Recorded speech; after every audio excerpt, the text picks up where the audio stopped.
Welcome in everybody to Fantasy Pros MLB. It's time to hit the waiver wire this week, and we've got some outfielders and some arms to add to your fantasy rosters. Before we get after it, don't forget, subscribe to the channel, drop your comments below, and you might win yourself a Jose Ramirez autographed jersey from pristineauction.com. Welsh, let's start in that outfield because Teoscar Hernandez went on the IL, which means James Outman's going to get a crack yet again at playing for the Dodgers. Now, he came up, he did start yesterday, and, look, in terms of what he was doing at AAA, 830 OPS, strong start for him, 8 home runs in 32 games. The swing and miss is still an issue, but I think this is an easy one where you can just add him. He's only about 2 or 3% rostered right now. And then when Teoscar comes back, you just drop Outman back to the waiver wire again. That's an easy fix, but the strikeouts are a problem for Outman. And he showed it right back in his first start. I'm not super interested in James Outman. I see the easy fix. If you lost Teoscar Hernandez in a deeper league,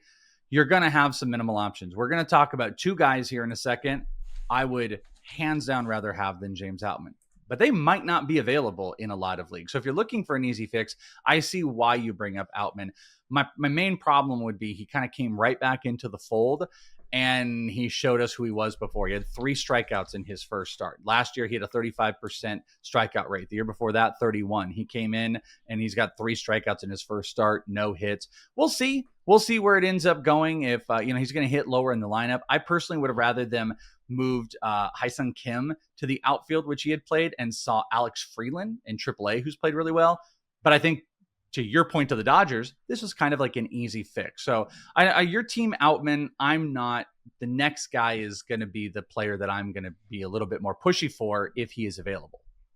Well, he's available right now in about 70% of leagues. It's Evan Carter, and I am not Mr. Evan Carter. Anybody who knows me knows that I am not interested. A career 263 OPS against left-handed pitching, and it's not like he is setting the world on fire at AAA. So he got sent to AAA to start the year, and he was hitting 221 down there. So what are we getting excited for? I don't know how many times we're going to go through it with this guy. To me, this is a waste of free agent budget. Welsh, why is it not for you? Well, I don't think it's excited. I don't think having to pick up any of these guys is exciting. Like when you were able to get like Kyle Stowers last week, who's now over like 70%, or Andy Pajes, like those were a little bit more exciting. Evan Carter's not super exciting. He was struggling, and it's been pretty well known that lefties have been his problem. But I will say, he got back in the lineup, got a hit versus a lefty. His 1 strikeout was against a lefty. He had 2 hits in his retread back, and I think there's a real opportunity for him to stick. And that's kind of the thing here. They designated Leody Taveras for assignment. He's gone, and he was claimed by the Mariners.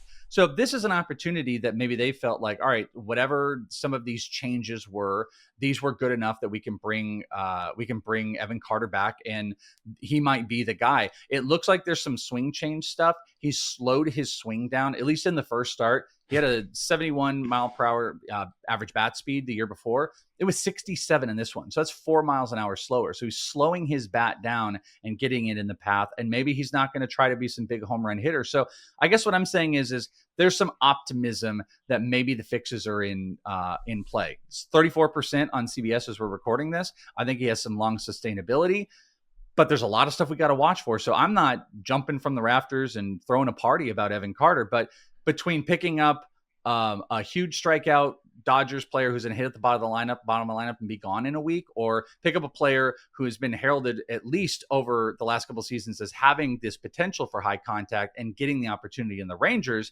I'm going to side on the Evan Carter train. Oh, he's nothing but a platoon guy who can't hit. And he might be that. He might be that. So he can't hit anyone. So that's my problem there. Maybe we can agree. Last week we told everybody to add Jordan Beck, but it doesn't seem like anybody listened because he's still available in about 50% of leagues. Now, I know last week, a little bit of a down week considering 2 weeks ago where he was, but that was red hot. But Jordan Beck to me still has upside. He still plays in Colorado. Overall in the year, 5 homers.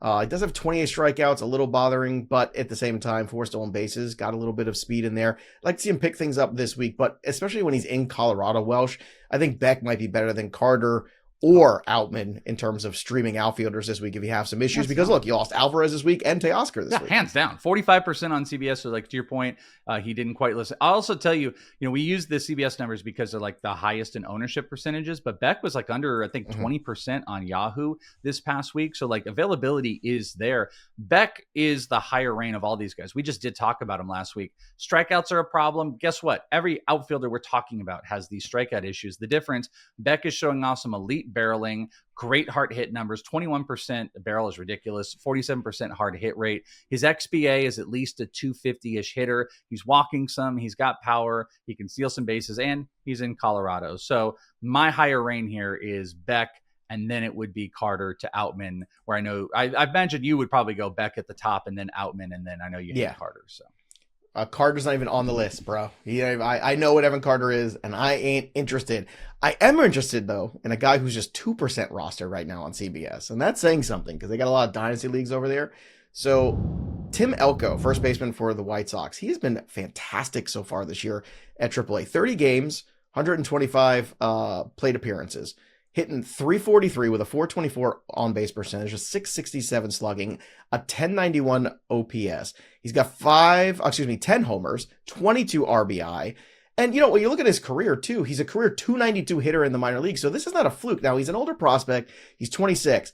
But Andrew Vaughn is terrible. He's been in the league for 5 years. He's a career .249 hitter. He's hitting under 200 this season. He has just 3 home runs. Andrew Vaughn can play DH. He can play outfield. Get Tim Elko up. I'm stashing this guy right now. And I know we talked about him on the prospect video earlier on Monday. I talked about him on TV over the weekend. I think it's time to move Andrew Vaughn out. There's a lot of teams that could use some help there and some flexibility. Move on, move out, move Elko in. I think the reason that we talk about him here, even though we just did it on the prospect show when I highlighted him, is because the difference between him and Otto Kemp, who was the other guy we talked about, both older prospects, is like, to your point, Elko is going to be on this roster soon, very soon. Whether it is they cut bait with Andrew Vaughn, or they're just like, hey, you're going to be a DH, or they decide to platoon him or whatever.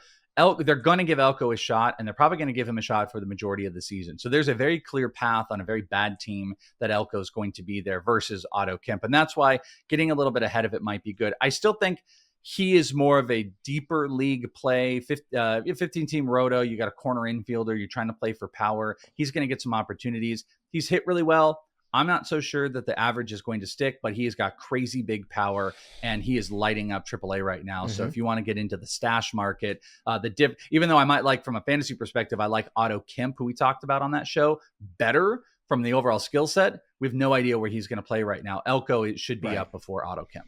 Yeah, Bohm just started hitting a little bit, which is frustrating and annoying for everybody, except for Alec Bohm and the Phillies. But look, if you lost Casas, maybe, I'll tell you this, Elko, I think, is going to be a better free agent use of your fab than Romy Gonzalez is going to be. Because, again, I'm not buying the Red Sox going with Romy Gonzalez as Abram Toro. No, thanks. The rest of season at first base. That ain't happening. Before we get to the arms, don't forget about the waiver assistant. So if you're struggling with waiver wire decisions yourself in your fantasy baseball league, the waiver assistant is here to help. Sync your leagues for free to receive personalized waiver suggestions tailored to your roster and your league settings. You can quickly see which available players will improve your team by how much. Download the Fantasy Baseball My Playbook app or visit fantasypros.com/MLB My Playbook to gain an edge on the waiver wire and everywhere else in all of your fantasy baseball leagues. Let's talk about some closers. Shelby Miller, 29%. Camilo Doval at 50%. Miller has been the default guy for the Diamondbacks, and after Ryan Walker blew another save yesterday, it looks like Doval probably back in that pole position. Also, Porter Hodge you could throw out there as well. There's a lot of guys out there right now that could be speculated on for closer save opportunities in the very near future. I think Doval needs to be the top ownership guy, because I think he has a real opportunity to hold this for the majority of the season, even though Ryan Walker, he was great last year. He hasn't been good really this year. That I think he's got longer sustainability, and he's been fantastic.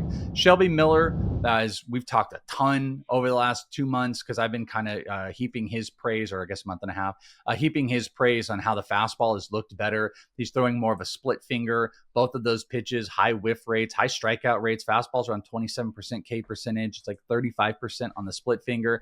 Like, he looks like a closer. They got Ginkel.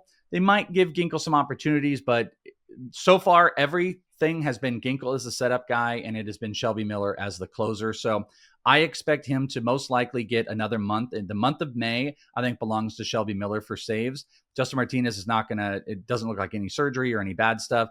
Puck is still far behind. I don't think either come back before June. So if you're looking for a heap of saves in the month of May, I think you should be picking up Shelby Miller, but Doval first, then Shelby. And then Porter. Porter Hodge and Shelby's kind of a tough one. I'd probably go Porter right after.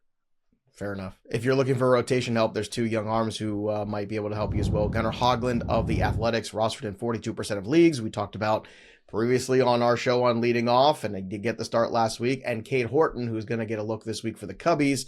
He is rostered in 26% of leagues currently. So just to give you some background on Hoglund first, 2.43 ERA, a 1.06 whip, 25 years old, 30 strikeouts, 7 walks in 29 innings at AAA for the Athletics. He came up. First start was great, 6 innings, 7 strikeouts, 0 walks. Welsh, look, they're going to give him offense. There's no doubt about that. Hoglund at least has a shot here. And Cade Horton now has a path as well to this rotation. If he pitches well, there's no reason not to keep him in that rotation because the Cubs rotation, frankly, is not very good outside of Imanaga, and he's on the IL. Yeah, I've been kind of screaming about Cade Horton. Just, velos have been up in AAA. He's healthy. He's had a phenomenal run, like 1.24 ERA or something like that. So I think he's got a chance, especially with losing Justin Steele, to hold a rotation spot the majority of the year. So I love this start. I don't know if it'll be, I kind of think Ben Brown maybe needs to come out of the rotation. He'd be a great, multi-inning guy, or, frankly, he could be a closer with how he lights it up. But I would really like Cade Horton for the long term.